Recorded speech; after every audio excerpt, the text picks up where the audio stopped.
This is MacroVoices with hedge fund manager Erik Townsend, the free weekly financial podcast targeting professional finance, high net worth individuals, family offices, and other sophisticated investors. MacroVoices is all about the brightest minds in the world of finance and macroeconomics telling it like it is, bullish or bearish, no holds barred. Now, here are your hosts, Erik Townsend and Patrick Ceresna. MacroVoices episode 180 was recorded on August 15th, 2019. I'm Erik Townsend. This episode of MacroVoices is brought to you by TopTradersUnplugged.com, the only podcast dedicated to quant and rules-based investing, which I highly recommend.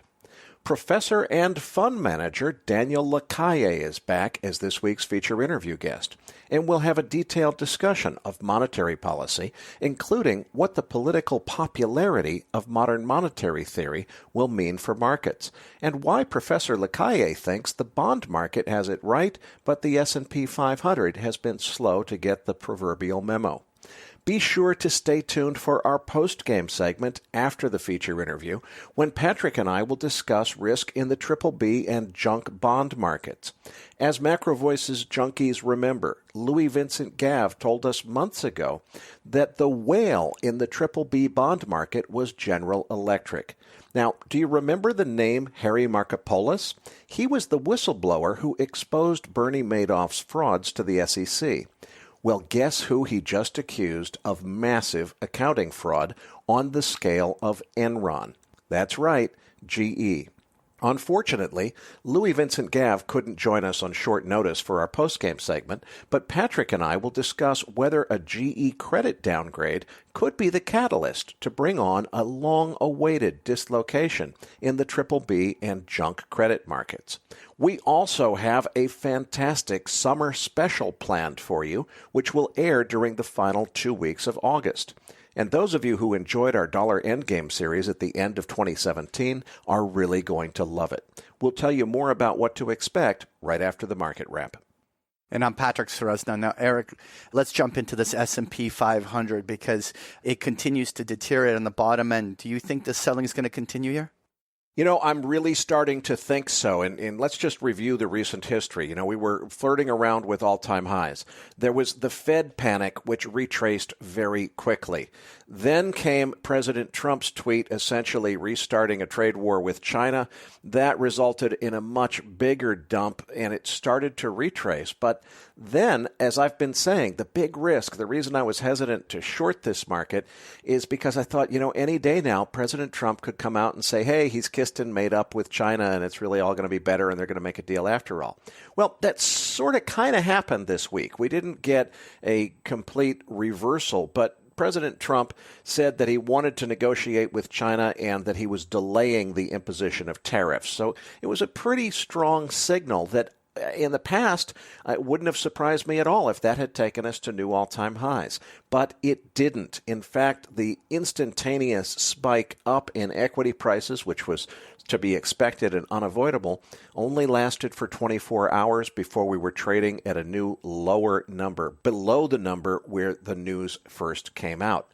I think this is really significant because what's happened in the past is as soon as there have been signs that trade war with China is not really happening, we've seen a moonshot back to new all-time highs. This time, the bounce didn't even last 24 hours. So maybe finally, reality is set in. And I do think economic reality calls for much lower stock prices.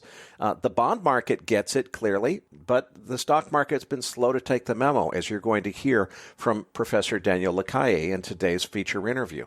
So I think maybe, Patrick, we're finally getting to the point where gravity is setting in, reality is taking hold, and I think there's lots of room for a whole lot more downside. Let's save the rest of that conversation, though, for the post-game segment, because I know you've got some charts prepared, and I'm particularly keen to get your perspective on the technical levels that we need to watch.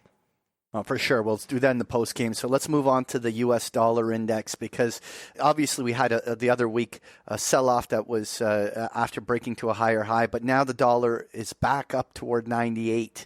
Was that just a little blip? Is the dollar going to resume its uptrend again? Well, I think it is, Patrick, but we're definitely at make or break time for the U.S. dollar here. We were breaking out past that critical level of 98. It looked to me like things were really breaking out. Then we had the Trump tweet and the trade war and so forth. And it was unavoidable that there would be a very significant knee-jerk lower on the dollar. You know, the President of the United States starts a currency war that's kind of negative for the currency. That took us right back down to about 97 even, and now we're rallying pretty hard for the last couple of days off of that. This is the rally that is going to make or break this. In other words, if we can get a daily close above the previous high, which was about 98.60 something, let's call it 98.70 or so. If we can get a daily close above that number, it really confirms this was not a false breakout, that the move is on. We just had a news-induced pullback, and things still look good for the dollar. That's my base case. That's what I'm betting on. That's what I think is happening here. We do need to be fair, though, and say, look, from a technical analysis standpoint, if we were to see a failed rally here, we're right at 98 as we're speaking on Thursday afternoon. If it stops here and then we go the other direction and see a daily close below 97, these numbers are all on the September futures contract. If we were to see that, I'd really have to say, boy, it doesn't jibe with my fundamental view, but that would be a technical signal that would tend to confirm that this was a false breakout and would signal much lower numbers to come. I don't think we're going there. I think we're going north, and I think that once we clear 98.75, let's say, with a couple of days of daily closes above that, I think it's going to be an acceleration to the upside, and 104 comes into sight. But let's not put the cart before the horse. Right now, we got to clear 98.60. Eric, let's talk crude oil. It's been very choppy the last couple of weeks, but the trend seems generally downwards. I mean, is there more downside? And also, how did the inventory numbers come in? I think that there is more downside, and because today was an option expiration day, we were pinned between some of the option expiration strikes. I won't be at all surprised now if I look at RBOB gasoline as a signal that tends to be an early warning sign for crude oil. It's well below all three of its short-term moving averages. Crude is still locked in between its short-term moving averages. I think that's about to change to the downside. But let's start with EIA inventory. Crude oil, surprise build this week again of 1.6 million barrels. Cushing, Oklahoma, though, drawing down 2.5 million barrels, and it looks like that could be a continuing trend. Genscape, the private data service that reported this morning, is anticipating potentially another 2 million barrels next week. So Cushing, Oklahoma, that's the tank farm that's landlocked in Cushing, Oklahoma, is seeing drawdowns even in the face of nationwide builds. Finished products also drawing down this week. Gasoline down 1.4 million barrels, distillates down 1.9 million barrels. Now, even before the inventory data had come out, it was already a very big down day, and that just accelerated on that unexpected crude oil build. And we saw the tape action go profoundly down. U.S. production, 12.3 million barrels, unchanged, still holding firm there at just about 100,000 barrels under the all-time record. Imports up to 7.7 million barrels per day. Exports back up to 2.7 million barrels per day after being depressed last week.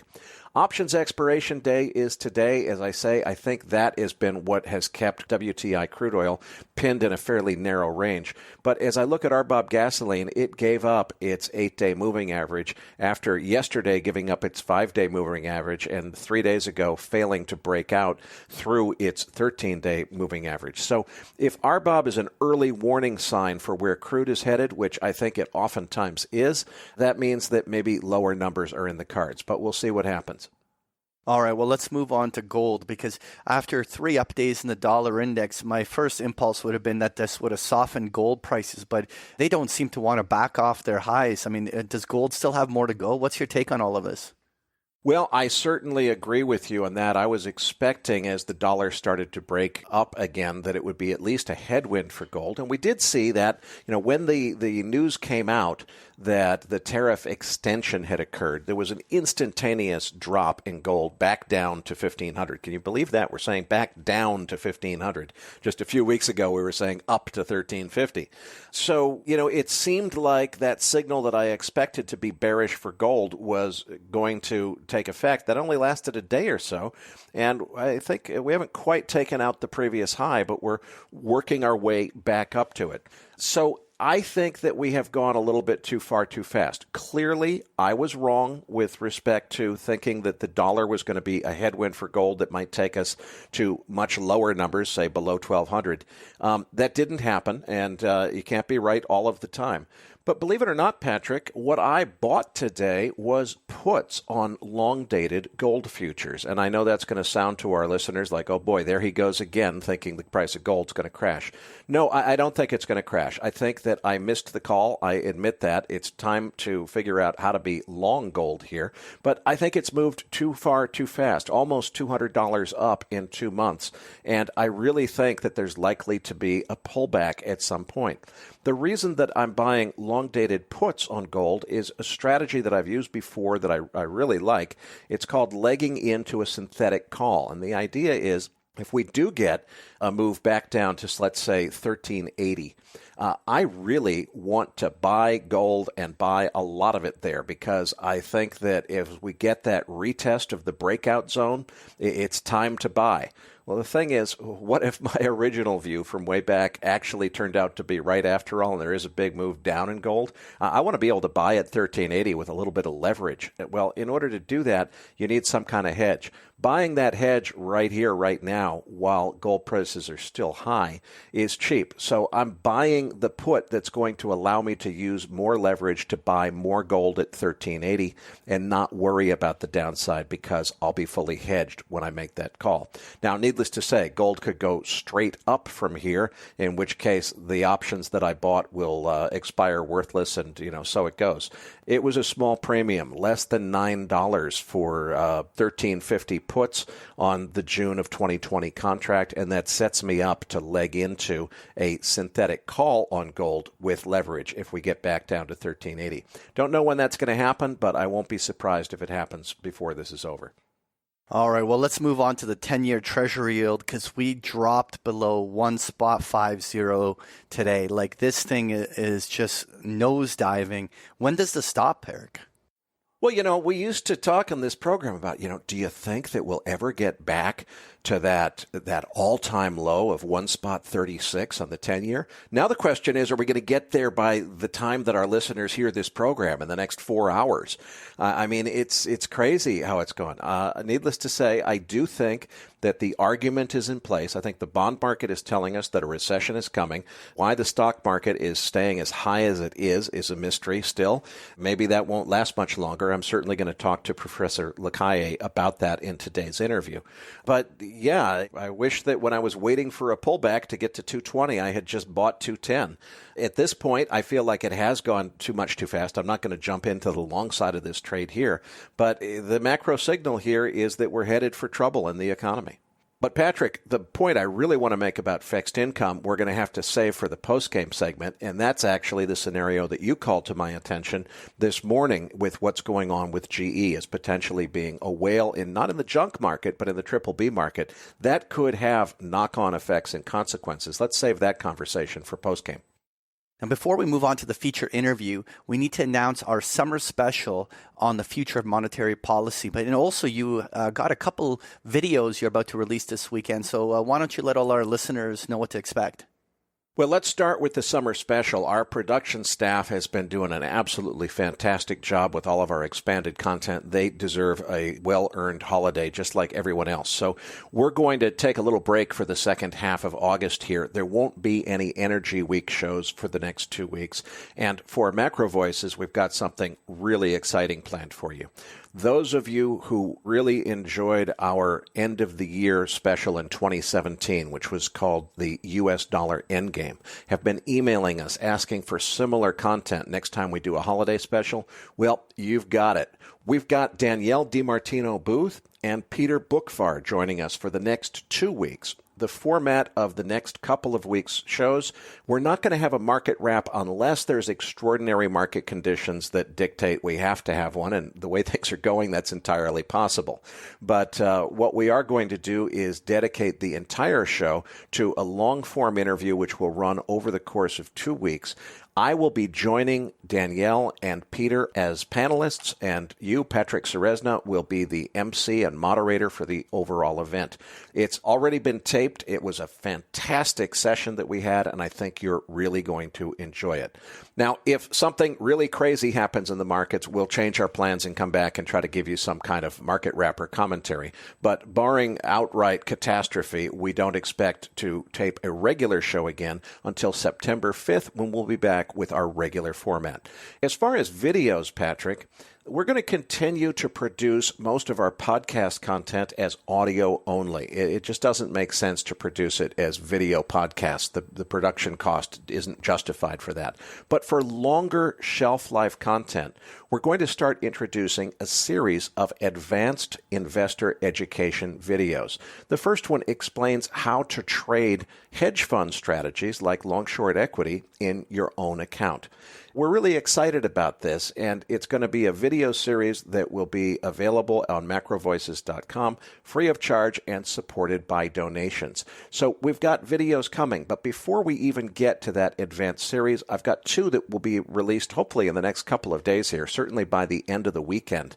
Those are an update on the digital currency revolution, and I really want to encourage everyone in the audience to check them out. I know a lot of our listeners are not interested in Bitcoin and cryptocurrency.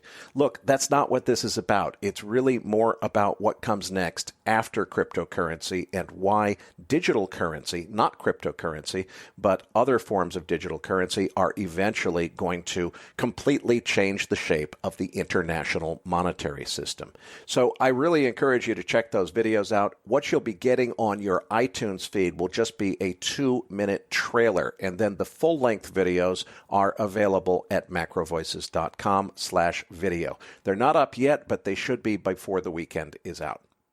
Okay, thanks for the update. Now, this week's featured interview guest is Professor Daniel Lacalle. Now, Eric, why did we invite Professor Lacalle to return as our featured guest this week?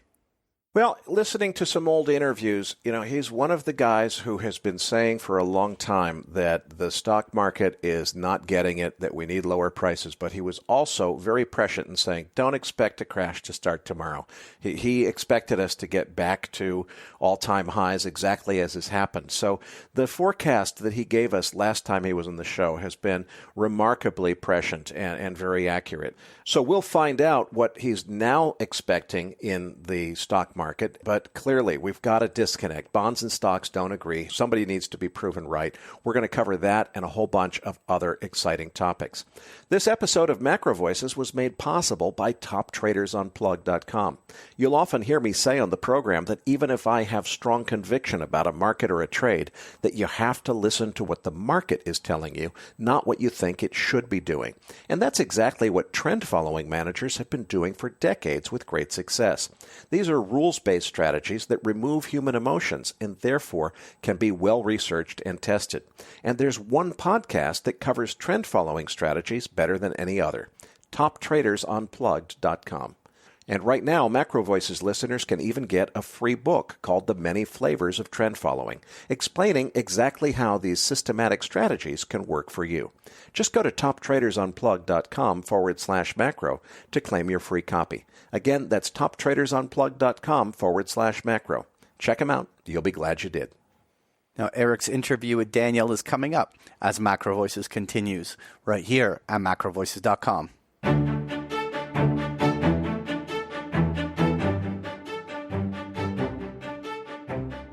And now, with this week's special guest, here's hedge fund manager Erik Townsend. Joining me now is Professor Daniel Lacalle, Professor of Global Economics and both Chief Economist and Fund Manager for Tressis.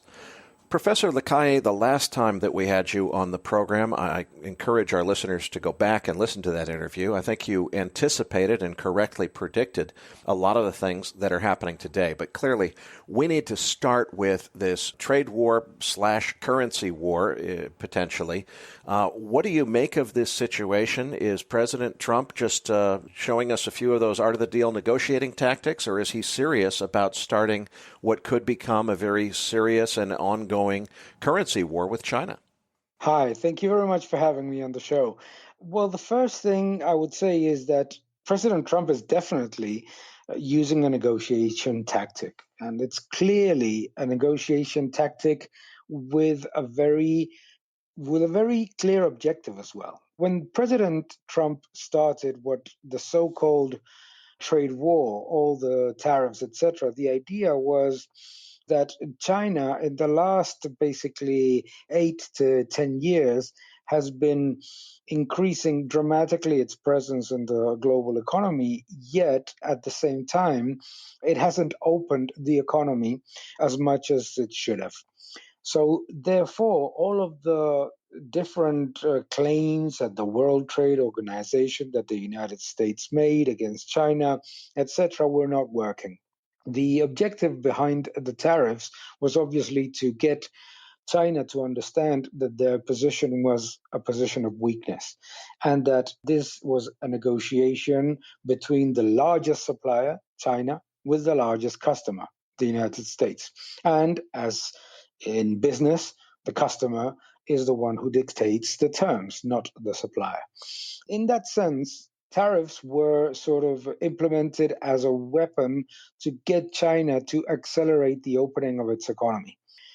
Unfortunately, what we have seen is that, as in previous occasions, as we saw as well with George W. Bush and the tariffs on aluminum, as we saw with President Obama and the tariffs on solar panels, is that tariffs tend to be used as an excuse for increasing protectionism, not as a way of improving the economy for the country that suffers those tariffs. And unfortunately, that is what we have seen, is that the position of China has been of nice words, say that they're open to negotiations, that they're open to dialogue, etc., at the same time arriving nowhere. And in the meantime, and this is critical, implementing further and more aggressive capital controls in the domestic economy. And I think it was this increase in capital controls and the increase intervention in the financial system that triggered the next and final wave of more aggressive messages from the United States, because it showed as a red flag of what was actually really behind China's intentions, which was not to open the economy, let alone to reach an agreement, but to protect itself as much as possible and actually implement a currency war. Professor Lacalle, it sounds like you and I are in very strong agreement that President Trump's intention here was not to start a currency war, but rather to use a negotiating tactic to try to assert his position of power in a negotiation designed to result in some kind of deal. But some people have opined that perhaps President Trump has started a fire that he won't be able to put out, that what this could result in is other central banks around the world saying, okay, looks like game on for competitive devaluation, and potentially everybody jumps into easing mode and you get into a situation that you can't get back out of. Is there a risk of that? There is a risk. However, I think that it's a moderate risk right now. The reason being the following. I think that what we have seen from the latest devaluation of the yuan, but also from the previous ones that we saw in 2016, also in 2018, is that the impact on the global economy and on global financial assets is much larger than what the central planners anticipate. And also, from the experience of previous misnamed competitive devaluations, we also know that policymakers are pretty aware that competitive devaluations have very little positive effect on the economy. Rather, what they tend to do is to create a sense of concern from consumers, from investors. So decisions of consumption and investments tend to be stopped or postponed because of those competitive devaluations. In fact, a competitive devaluation, first, is not a competitive, doesn't improve competitiveness, but second, and more importantly, it is the equivalent of a salary cut and a wage cut in the economy. So as the global economy, and particularly the central banks that are more aggressive in terms of monetary policy, are in economies that are mostly service oriented, they know that what we are already seeing, which is a recession in manufacturing, could trigger a recession in the service industry if you just destroy the purchasing power of currencies via artificial depreciation. Let's move on to financial markets then, something that I've been feeling, and I think it very much echoes some of the sentiment that you described in the last interview that we did with you several months ago. As I look at the various different markets, it seems like the bond market is telling me we've got a problem here. We're looking at collapsing bond yields, maybe a strong recession signal potentially. Gold breaking out potentially is the signal of trouble in the economy. But until this trade issue came up, it seemed like the stock market was just immune to almost every other signal. As soon as the trade issue hit the radar screen, stocks took a nosedive, but already they're starting to recover. So does this mean that if you're correct and President Trump is just using a negotiating tactic here, that eventually stocks continue moving back to new all-time highs? Or does the stock market take a cue from the bond market at some point? I completely agree that something does not compute. It is impossible that the message that we receive from the bond market is the same one that we receive from the equity market, which is the opposite. So the bond market, more than $15 trillion of negative yield in bonds, is telling us a very high risk of disinflation, not deflation, and a very high risk of stagnation, very, very clearly. The equity market is telling us there's going to be QE no matter what. And as such, it seems that the equity market is discounting that, yes, the macro data is poor. Yes, earnings revisions are negative, and the earnings season was not anything to write home about. However, none of that matters because there will be a very significant, and it needs to be very, very significant round of quantitative easing ahead of us. So it's basically a preemptive call on easing. Now, that's very dangerous from two perspectives. The first one is, obviously, there are people out there that say, hey, what the bond market is telling us is wrong and growth will resume, the tariff situation will be resolved, and there is a great opportunity here because we're going to see PMIs bouncing back and we're going to see earnings and growth expectations improving. Remember that was actually behind the idea to buy into the dip in December. That as from June, we would start seeing a strengthening of the global macroeconomic figures and also of the earnings profile of most sectors. Those two things haven't happened. But it's also very dangerous to believe that central banks are going to take such an aggressive stance simply to maintain the trend of asset valuations. Because central banks absolutely do care about asset prices. However, they don't necessarily react in a way in which investors would expect in terms of timing. They tend to react, as we have seen, for example, in the United States, etc. They tend to react more according to what they see that other central banks are going to do, rather than what asset prices are doing, the way that asset prices are fluctuating. So I think that what the market has used the latest headlines on trade wars as an excuse to sell off an already very expensive market. And Obviously, what happens in that environment is that the marginal buyer is more scarce because it's more difficult to find somebody that's going to find value even after a correction. The problem here is, okay, what are we discounting in terms of monetary policy is already a very significant easing from the European Central Bank. I think that was widely discounted after Ms. Lagarde's appointment and the latest conference from Mr. Draghi. What are we discounting as well? That the PBOC will continue to ease and support its financial sector via increasing money supply, and that the Federal Reserve will continue to cut rates, maybe even unwind quantitative tightening. That is already in the market.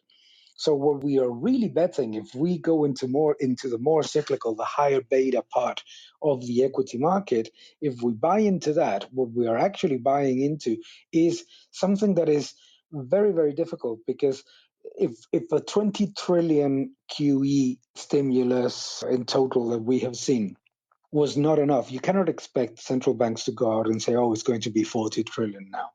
It's going to be very, very difficult to please an equity market that is already investing aggressively into the most cyclical part of the economy, when the signals on that cyclical part of the economy have nothing to do with the trade wars, have everything to do with the excess of demand side policies. So the reason why PMIs are weakening, the reason why copper is weakening, the reason why oil prices, despite massive supply intervention, are not rising as much as OPEC would like to, etc.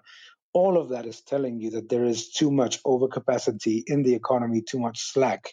That is because not as a consequence of lack of stimuli. I'd like to expand this discussion of what monetary policy is being discounted and perhaps how that discounting may be mispriced, in my opinion. It seems to me that although modern monetary theory, MMT, is not a new idea, what is new is the way it's been politicalized. Suddenly we have presidential candidates talking about how it's going to be possible to give away free college tuition and forgive student loans, and MMT is going to make it all happen. So suddenly there is a social component where it used to be just economists and market geeks who were interested in monetary policy.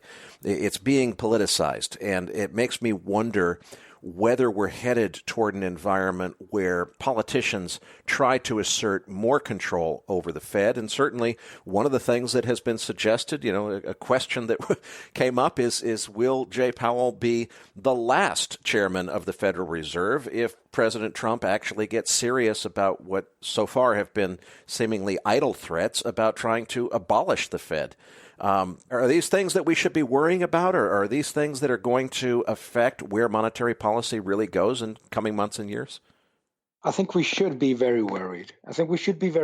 Because there's this feeling amongst politicians that there is no wrong that they can do in terms of monetary policy. QE embedded a view amongst politicians that you can print as much money as you want and nothing is going to happen. And that the economy grows, there's no inflation, unemployment is low, everything is great. However, that was not enough. So why don't we do 3 times more and printing Argentina style, because we can? This is the mistake. The mistake is to think that bad effects or that the negative implications of quantitative easing will be offset or improved by more of the same, no? And there's a very important factor here, is that monetary policy and the Federal Reserve's monetary policy has always been driven by one factor more important than inflation or unemployment.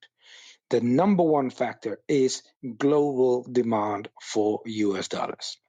The reason why the Federal Reserve can undertake the policies that it undertakes is because it is the world reserve currency, and because commodities are paid in dollars, and because we all use dollars when we travel to exotic places, etc. That's fine. Now, being the world reserve currency is not something that is granted, let alone something that lasts forever.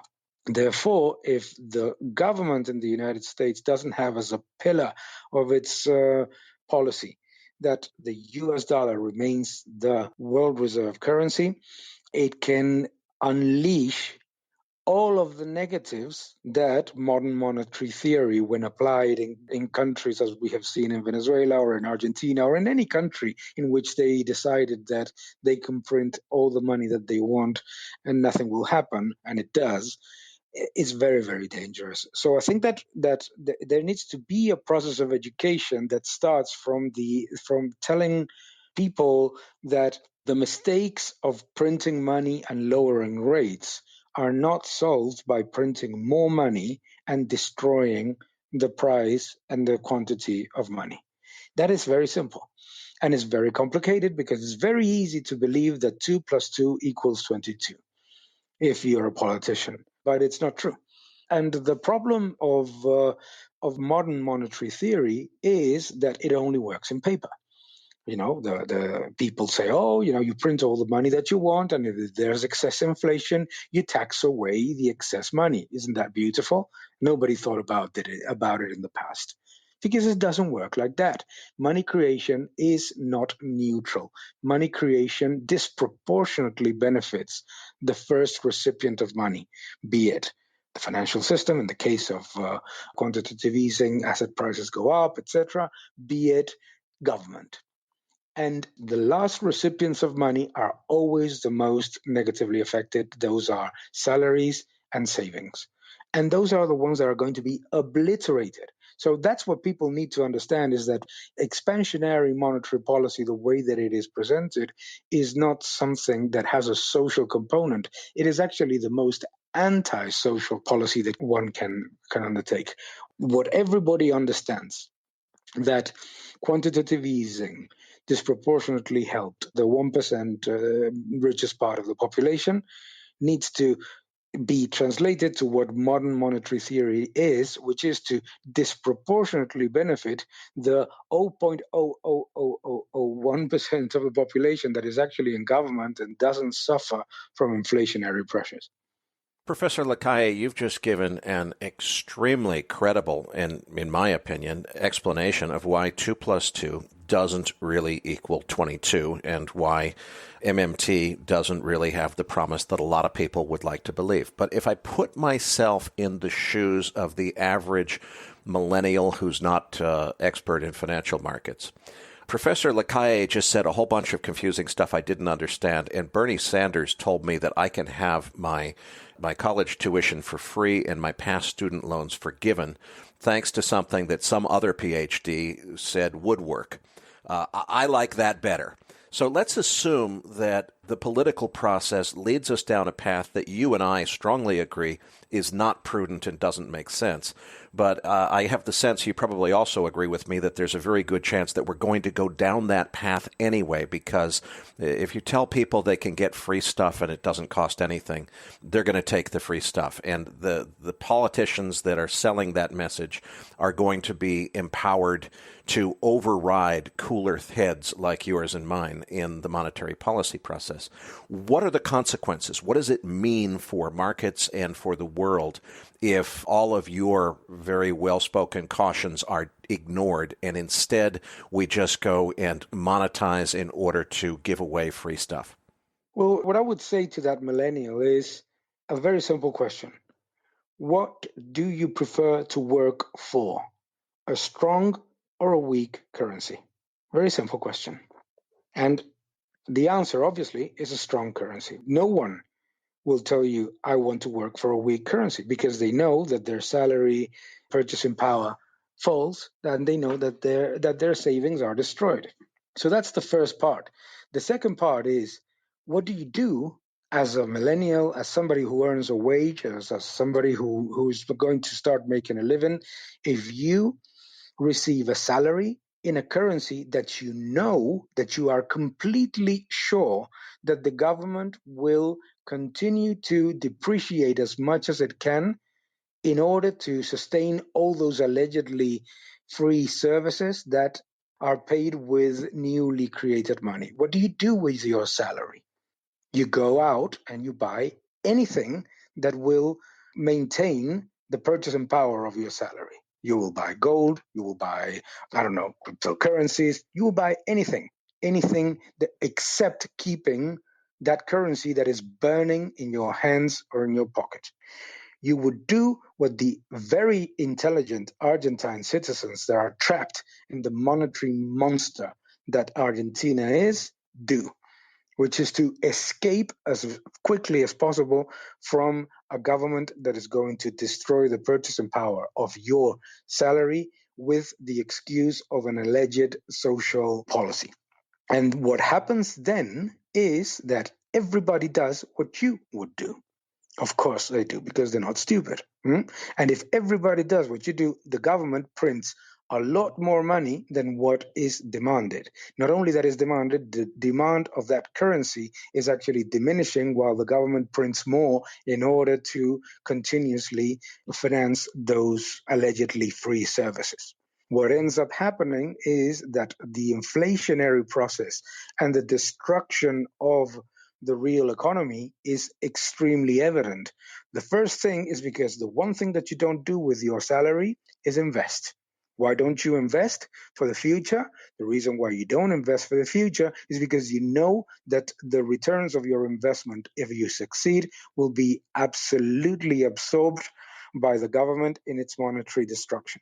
The second reason is because you have absolutely no clue about the future in something that it already has a tremendous level of uncertainty, which is investment. That is why in countries like Argentina, in countries like Venezuela, when they start that process, it becomes a downward spiral, because the first people that are undertaking capital flights out of the country are their own citizens. The second is that real investment collapses because there is no way that anybody is going to undertake really long-term investments into the economy. The third thing that happens is that those services that were supposed to be given for free actually don't appear, because the currency becomes more and more worthless.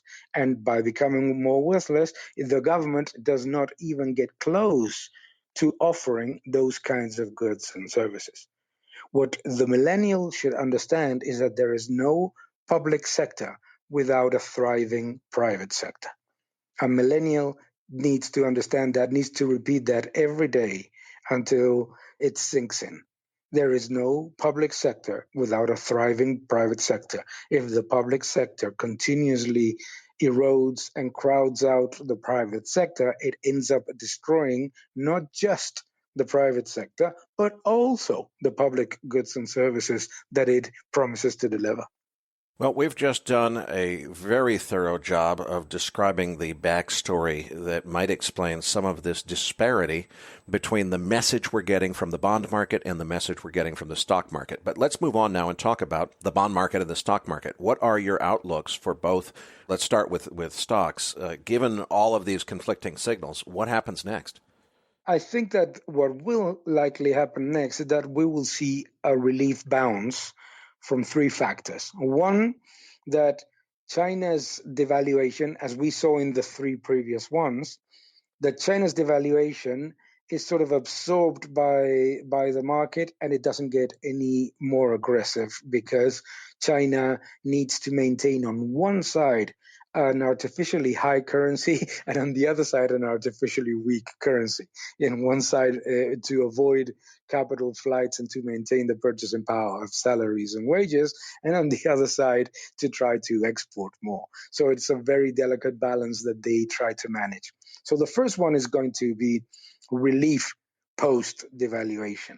The second one, in my opinion, is that because we have seen such an aggressive and quick slump in PMIs and in the macro data, much more aggressive than I actually expected in the first half of the year, the signs of stabilization will be seen as positives. Very likely, you will see. Like suddenly, we saw today with Germany. Oh my gosh, factory orders are up 2%, still down on the year. Doesn't matter, but it's like a certain relief. The third, obviously, is here comes the ECB.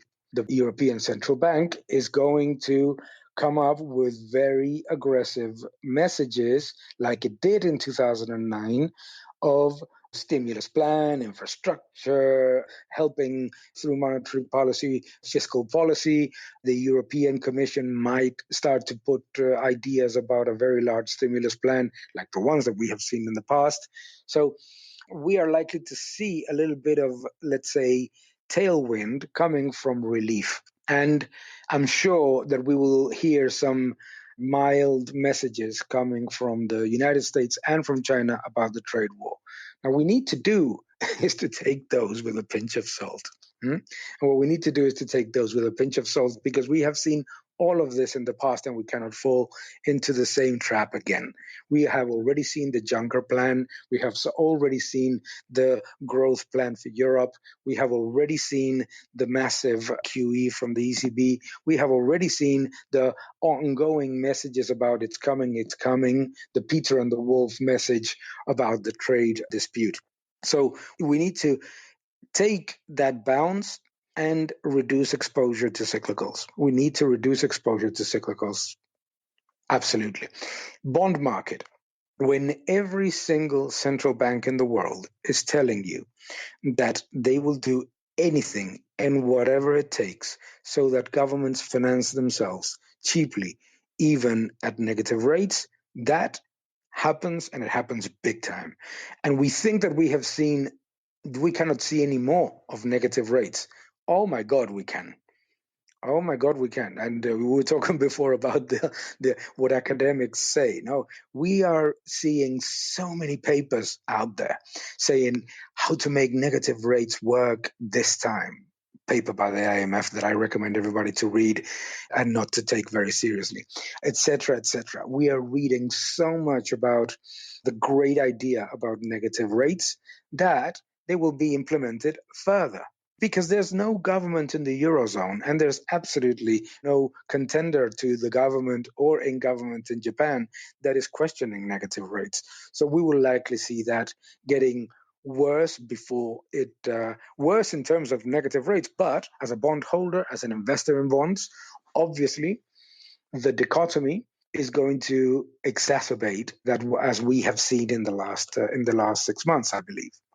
Now, just a few months ago, a lot of people were still saying, look, that 1.34, I believe, was the low print on the U.S. 10-year. Has to be the final end to the bond bull market. It's all over. It's going the other direction. Well, we're back to within, 30 basis points as we're speaking today of that? So are we headed to new lows in yield, new highs in bond prices on the U.S. Treasury? I think we're going to new lows in yield. And the reason is that as all these things that we have been talking about so far unravel, there is a message that is floating in all of these policies all the time, which is buy dollar assets, which is what central banks are going to be doing. If the European Central Bank enters into a massive printing process, is the collateral for many of the banks that are going to be in the Eurozone defending themselves against negative rates is dollar assets, is treasuries. That's why China has been reducing its holdings of treasuries and yields have fallen. So it is very, very likely that if we go from financial repression to outright QQE Japanese style, then it is very, very likely as well that yields in the US are challenged beyond our expectations. As crazy as this whole notion of negative yielding bonds seems, I'm able to reconcile it. It's crazy, but if you think about it, you sort of say, okay, so it's really the banking system is not using sovereign bonds as an investment that they're expecting to make money from. They're really using it as a liquidity tool in their balance sheet. The Basel III Accords have some implications. There's reasons for banks to be holding these negative yielding assets. It seems crazy to us, but I can justify it, or at least I can explain it if I struggle. The thing that I cannot understand, and you're a professor of global economics, so please enlighten me. How is it possible in Europe that we now have a couple of dozen negative yielding junk bond issues. And just to refresh our listeners' memory, what a junk bond is when a ratings agency who is expert in these matters looks at the creditworthiness of a borrower and says, you know, this is not a very good risk. This is a really risky investment. These are not the right people to loan money to. Why would someone loan them money? And you can't say it's just because of balance sheet requirements of central banks, so forth. You know, junk bonds are not reserve assets. This has to be a bid that is coming from a free-willed private sector investor somewhere who thinks it's a good idea to bid the price of junk bonds up to a level that it has a negative yield. How does that reconcile with rational expectations theory? It doesn't seem rational at all to me that someone would buy that bond. I don't think it is rational. I completely agree. I can understand the logic, but it's, again, a very, very dangerous bet. This is the bet, in my opinion.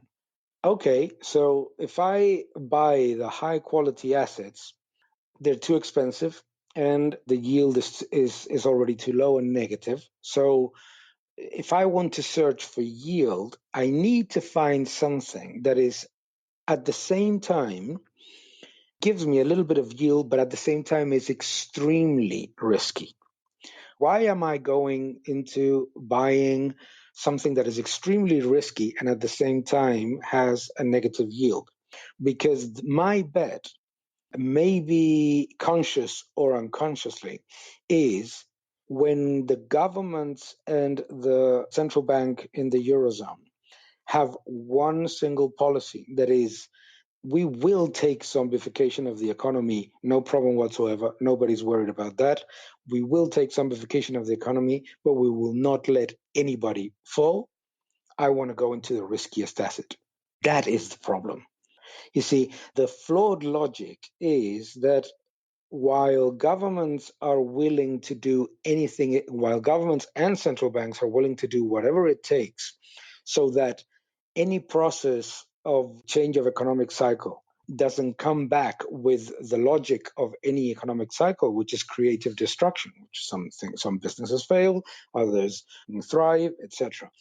When you're taking the first part of the equation out, which is nothing can fail, then you want to move into the riskiest assets because those are the ones that rise in price the most while the yield is negative in any case. It's a very, very dangerous bet. It's like basically saying, because I have almost a safe bet in the fact that if I buy a sovereign bond, it will be repurchased by the central bank, and therefore I may not make any money, but I'm sort of maintaining the value of my assets.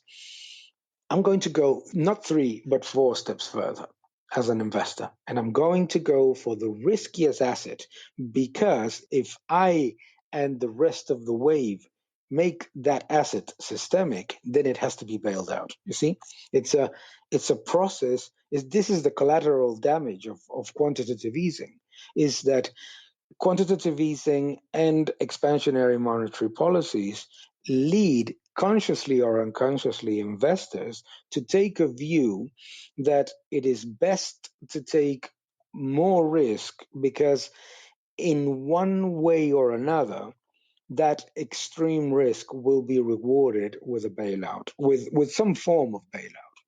It can be an indirect or a direct bailout. Now think about it. If the ECB is going to make a massive QE that has to give a message to the market that is going to be bigger, bolder, and more aggressive than the previous one, we're talking how much? 5 trillion, 6 trillion euros?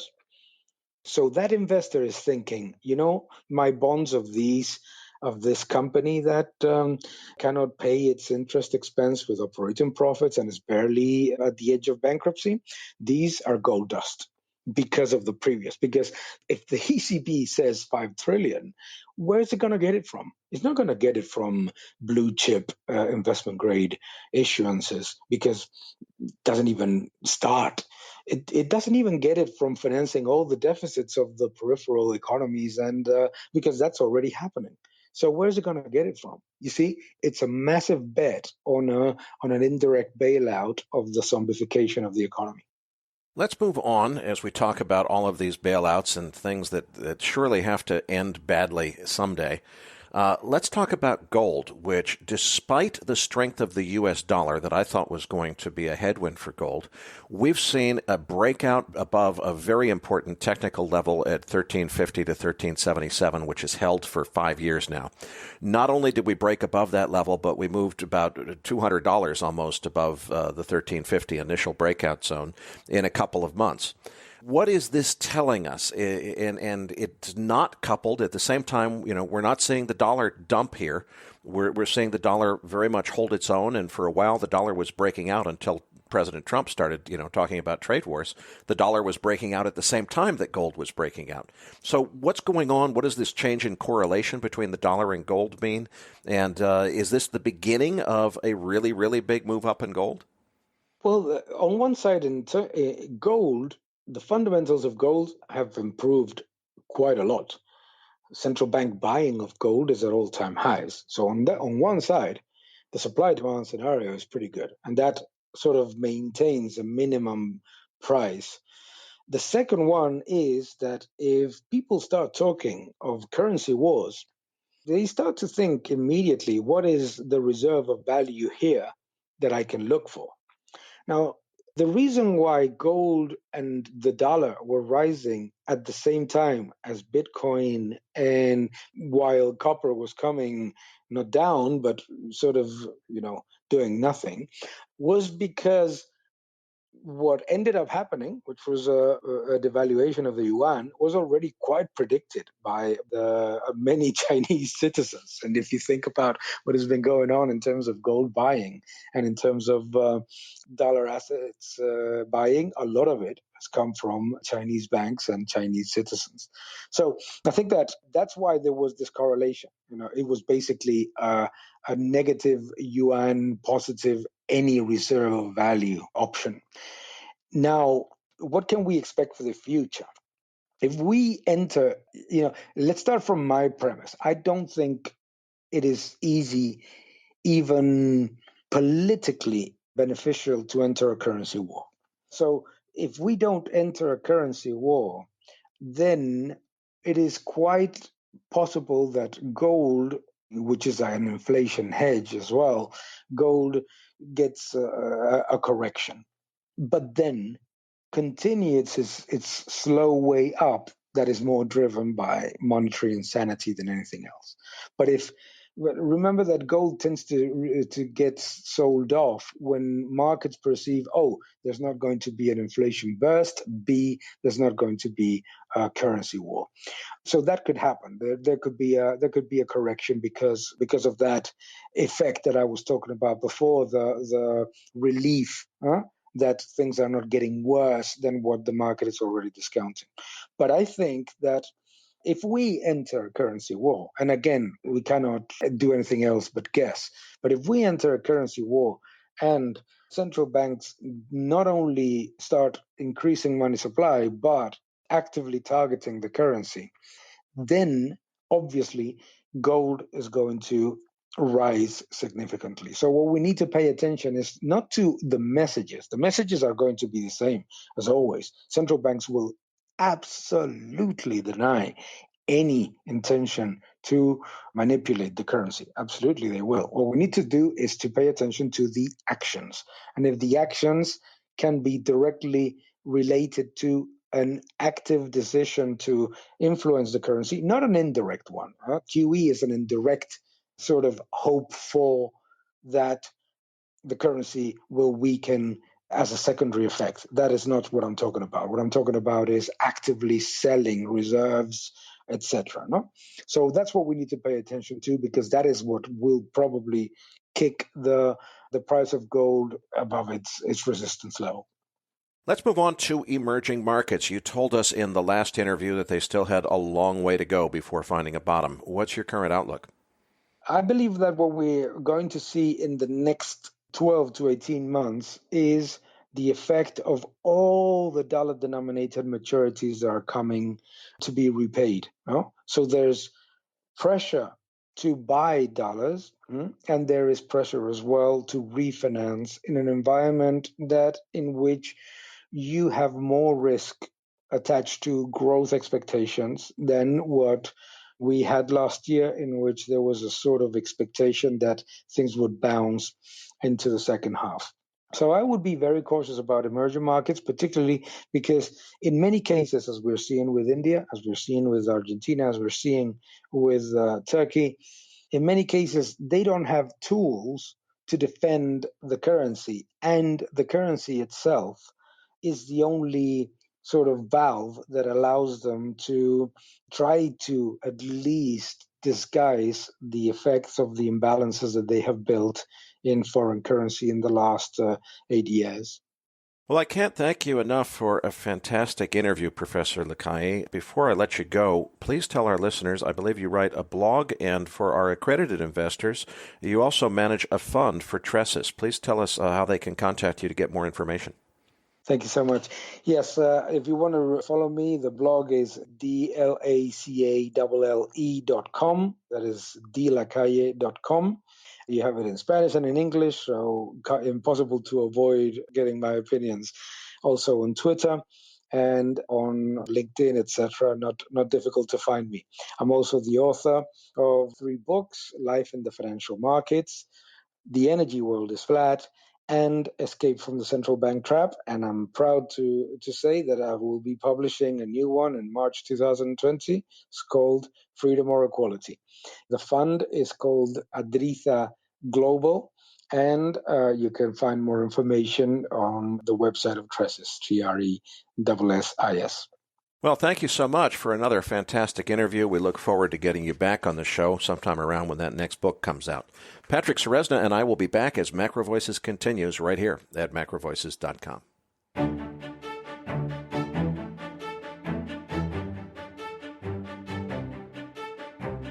MacroVoices is a listener-driven program. Please email requests for specific future interview guests to requests@macrovoices.com. You can email questions for the program to mailbag@macrovoices.com, and we'll answer them on the air from time to time in our mailbag segment. We also welcome your suggestions for how we can improve the program. Now, back to your hosts, Erik Townsend and Patrick Ceresna. Erik, what a great interview with Daniel Lacalle. He's always got some great perspectives on just how everything is developing, and especially his insights into what's happening in Europe were pretty interesting. Yeah, he's based in Europe, and he has excellent insights. I think he's a really brilliant macro analyst overall. Speaking of brilliant analysts, though, Patrick, I want to give you credit. You called me this morning and said, hey, GE, and I said, I know, it's on the news, but then you connected a few dots that I didn't see right away. The news, for anyone who hasn't heard it, is that Harry Markopolos, the same whistleblower who blew the whistle on Bernie Madoff back whenever that was, 2007 or so, that same guy has basically accused GE of Enron-scale accounting fraud. Now, Patrick, you immediately connected the dots and said, wait a minute, Louis Vincent Gav told us that GE was the whale of the BBB credit market in a conversation which was about what were the triggers or catalysts that might lead to a much larger disruption in credit markets. Now, as I look at the market reaction, GE stock took an absolute nosedive on this. But as far as anybody making the same connections that you made and anticipating that this could lead to a major dislocation in BBB and junk-rated credit generally, the market hasn't figured that out yet. And, of course, it's just speculation on our part. But I think it's very worth going over. So you put a chart deck together. Listeners, you'll find Patrick's chart deck linked in your Research Roundup email. It says Postgame Chart Book. If you don't have Research Roundup email, that means you haven't registered yet. Shame, shame. Just go to macrovoices.com. On our homepage, look for the red button next to Professor Lacalle's picture that says Looking for the Downloads. Patrick, let's dive into this chart book. Tell us what you've got here and give us the story. Right. On page 2, all I have is the just a snapshot from CNBC's headline, just talking about some of the key points, which is that Harry and his team were basically analyzing for 7 months, thoroughly going through all of GE's accounting, and believe that there's a $38 billion with a B fraud. And more importantly, he says that it's merely the tip of the iceberg. And I thought that was amazing when I hear okay, I thought 38 billion is a lot, but he thinks that there is more. And he says that this could be a bigger fraud than Enron. And the first thing that came to mind, and by the way, anyone that's interested, we included a link in the roundup to a website that they put up, which is the GE fraud.com, and also on page 3 have a screenshot of that website. And so they're really going all in on this idea that there's something going on. And the first thing that came to mind was that we're always looking for a catalyst, some canary in the coal mine that sets in motion a series of events that lead to ultimately a bigger unraveling. And to use an analogy, I was thinking, is this like an earthquake in the middle of the ocean that just triggered a tsunami, that when you're sitting on the shore of the beach, you don't really see that there's this big wave of water coming at you until it actually reaches you. And that made me immediately think back to when we had both Professor Edward Altman and Louis Vincent Gave on our mid-December 2018 MacroVoices episode, where we talked about junk bonds and credit risks. And Louis, give him credit, he nailed this one. So what I did on pages 6, 7, and 8 is I just took excerpts out of Louis Vincent Gave's chart book, where he basically gave the analogy of dynamite fishing. And he's saying, they throw the dynamite in and a bunch of these fish come floating up. But it takes a while, sometimes you kill a whale and it takes a while for the whale to float up to the top. And you only after the fact find out. And he kind of using that idea and was asking the question back in December, is General Electric that whale for the high yield bond market? Now, what happened at the end of the year when the markets bottomed, GE started to rebound. And over the last 6, 7 months, everything seemed rather calm and everything seemed to stabilize.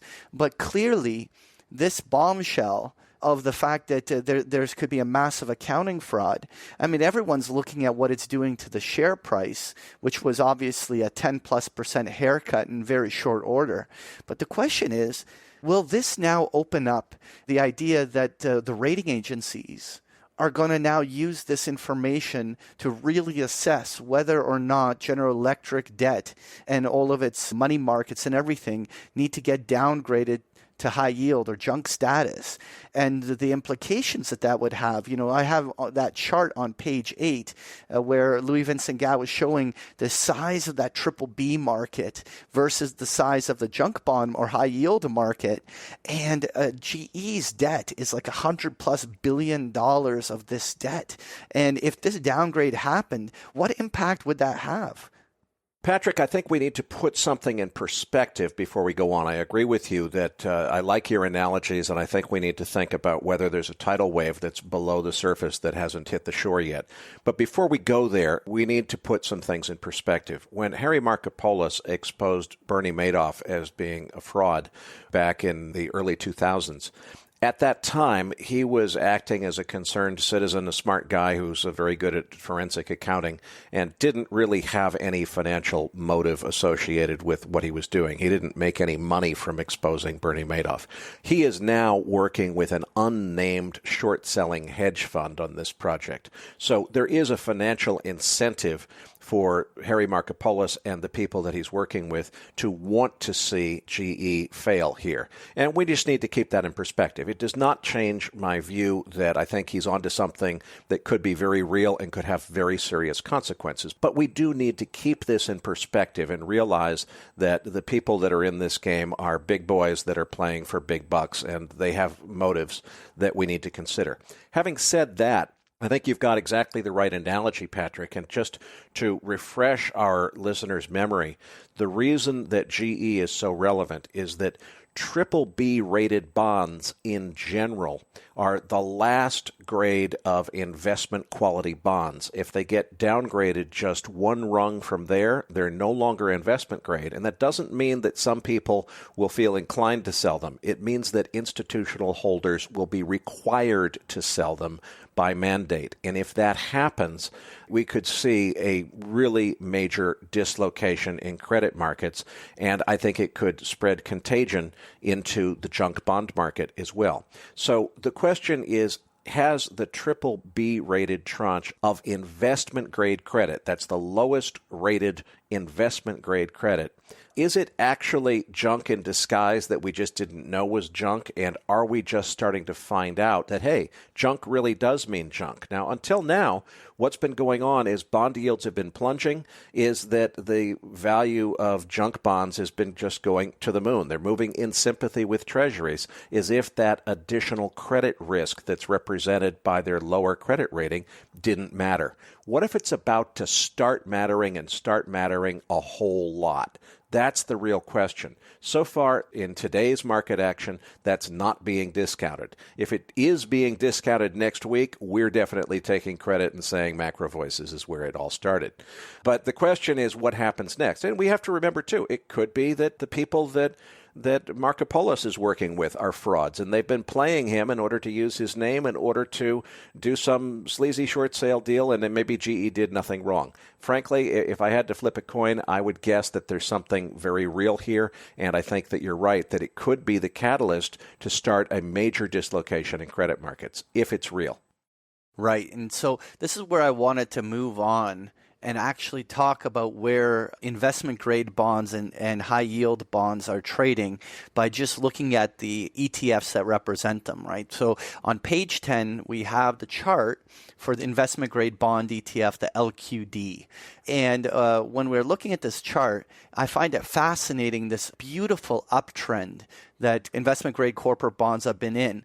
And really, I guess the best way to describe it is that as interest rates have been collapsing on government debt, that has basically caused almost all bond proxies and corporate bonds and everything to rise as the structural interest rates are going down. And so we've had this enormous rally. And what you can see on page 11 is I show the credit spreads of the triple Bs over that of Treasury. And what we can see here is that the credit spreads have actually been rather narrow. In other words, all that's been happening is that these investment grade bonds have been more or less moving in lockstep with treasuries on the upside, and this is a beautiful bond market rally occurring. But we now are continuing to hear more and more people voice their concerns with yield curve inversions and all of this, that U.S. recession is imminent. And one thing that we have seen is that whether it's an economic slowdown or an outright recession, that it tends to put stress onto corporates, whether or not investment grade or junk, which usually causes that credit spread to widen. As an example, in 2016, even though we never saw a U.S. recession officially, the credit spreads blew out all the way to 300 basis points back then. And so we are trading at 165 basis points, potentially, a stone's throw away from a potential recession, and these credit spreads have not begun even to widen. Patrick, going back to slide 10, we should point out that the LQD ETF represents investment-grade bonds generally, not just triple Bs. Probably about half of the contents of LQD are triple B. The others are higher rated. So it's not quite apples to apples there. But what we can see, I think, if you look at slide 10, and then we move on to slide 12, which is junk bonds, the junk bond chart looks much more similar to an S&P 500 stock market chart than it does to that straight up line that we saw on LQD. So there's a little bit of risk being discounted here, but I would say not enough risk. We're still seeing high yield bonds acting as if nothing's wrong. And I think that junk rating is not really being discounted in prices as much as it should be. So what do you think the trade is here? Should we be looking at something like shorting JNK and HYG against a long in treasuries in order to hedge out that risk of even lower interest rates? Right. Now, the one thing to observe, now I don't know the exact math because I didn't do it, but I've heard a number of people reference the idea that the correlation of the junk bond markets or the HYG is like as much as 80% to equity. So you have a very equity-like component feel to the junk bonds. With that said, the breakdown here is clearly that the high yield looks like it's topping and rolling over. It looks like it's a much more relevant trade trade here. The problem here is obviously you have to be very careful with your timing. You can't really just short sell and hold the high yield market because you have that huge negative carry of the yield. So you really have to have a confidence that the break is happening now, right? And I think that it's certainly worth exploring going into this period of September, October, which are generally periods where equities do very poorly. If we start seeing that that yields bottom on the broader markets just because they've overshot, then maybe the whole thing starts to sell here. I mean, it's certainly worth exploring a trade. The problem is in the options market, the options are not that liquid. You'll pretty much have to go in there and be aggressive with it if you believe that this move is imminent, right? Well, and we should mention, too, a lot of people think that from a seasonality standpoint that market crashes happen in October. But actually, Patrick, the real seasonality pattern there is that October is the month you tend to remember because that's when the worst of it happened. But usually those October crashes actually followed a high that occurred in August. And now we are in the second half of August, or we will be in one more day. It's the second half of August, which is when stock markets usually peak before they get into really serious trouble in the fall. So from a seasonality perspective, what we're seeing here would make sense if maybe the big selling is upon us. I think we really need to talk more about the technical levels that you think are important. Where would you throw in the towel and say, okay, look, it's time to say the bear market is really on here. We're not headed back to all-time highs. We've got clear and decisive indications that it's over. Is it a particular price level or some other indication? Well, on the S&P 500, just the fact that the sell-off that occurred here at the start of August was so deep in its magnitude that it almost wiped out the entire June to July rally, immediately, from a technical perspective, starts to look like a topping formation. Some technicians will want to cookie cutter a head and shoulder style looking pattern on top of there. It's certainly possible. But to me, definitely we've hit some intermediate top. Now, for me, like you were talking about in the market wrap, the fact that the selling almost immediately reversed that up day is telling you that the sellers are not done selling. For me, there's immediate vulnerability for the market to still continue this downwards. Now, a measured move targets down towards about 2,700 on the S&P. And so if we break this 2820 level, really there is still room. There's a pretty good air pocket in there where we could see the selling drop a solid 100 S&P points in short order. But then it'll be really interesting is if we kind of bounce from those levels back into September, things to calm down. And then we sort of have this around the Fed when we have quadruple witching coming in all sorts of different cross currents, whether that is where the really bigger sell-off may ensue. Well, Patrick, we're going to be taking a couple of weeks off at a very interesting time, and as much as I've been wrong before saying I think it's finally time for gravity to set in, I won't be the slightest bit surprised if when we come back the first week of September, if we're looking at lower numbers on the S&P. But time will tell.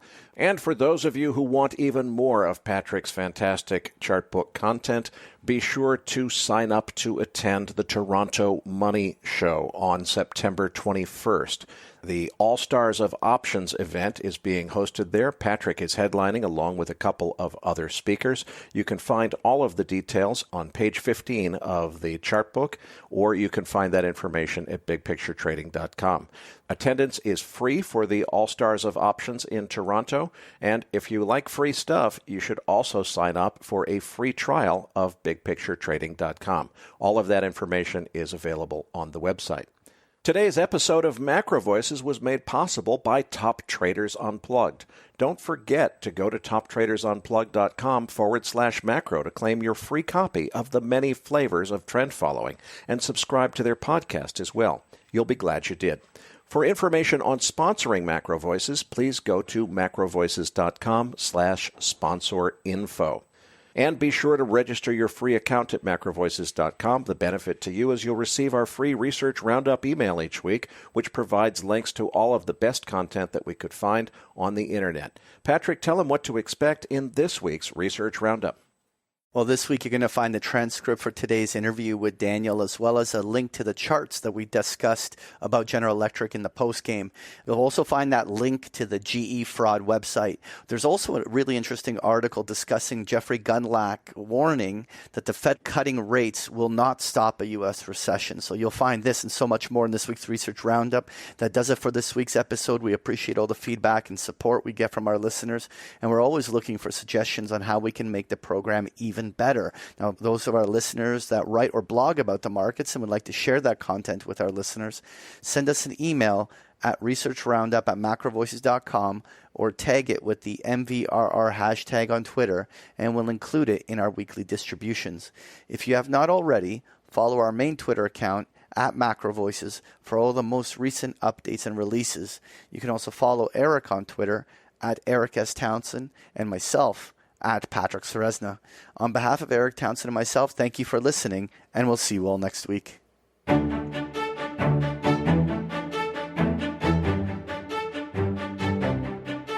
That concludes this edition of Macro Voices. Be sure to tune in each week to hear feature interviews with the brightest minds in finance and macroeconomics. Macro Voices is made possible by sponsorship from BigPictureTrading.com, the Internet's premier source of online education for traders. Please visit BigPictureTrading.com for more information. Please register your free account at MacroVoices.com. Once registered, you'll receive our free weekly Research Roundup email containing links to supporting documents from our featured guests and the very best free financial content our volunteer research team could find on the Internet each week. You'll also gain access to our free listener discussion forums and research library.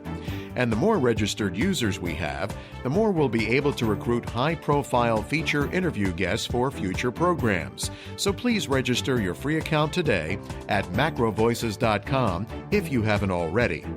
You can subscribe to Macro Voices on iTunes to have Macro Voices automatically delivered to your mobile device each week free of charge. You can email questions for the program to mailbag@macrovoices.com, and we'll answer your questions on the air from time to time in our mailbag segment. Macro Voices is presented for informational and entertainment purposes only. The information presented on Macro Voices should not be construed as investment advice. Always consult a licensed investment professional before making investment decisions. The views and opinions expressed on Macro Voices are those of the participants and do not necessarily reflect those of the show's hosts or sponsors. Macro Voices, its producers, sponsors, and hosts Erik Townsend and Patrick Ceresna shall not be liable for losses resulting from investment decisions based on information or viewpoints presented on Macro Voices. Macro Voices is made possible by sponsorship from BigPictureTrading.com and by funding from Fourth Turning Capital Management, LLC. For more information, visit MacroVoices.com.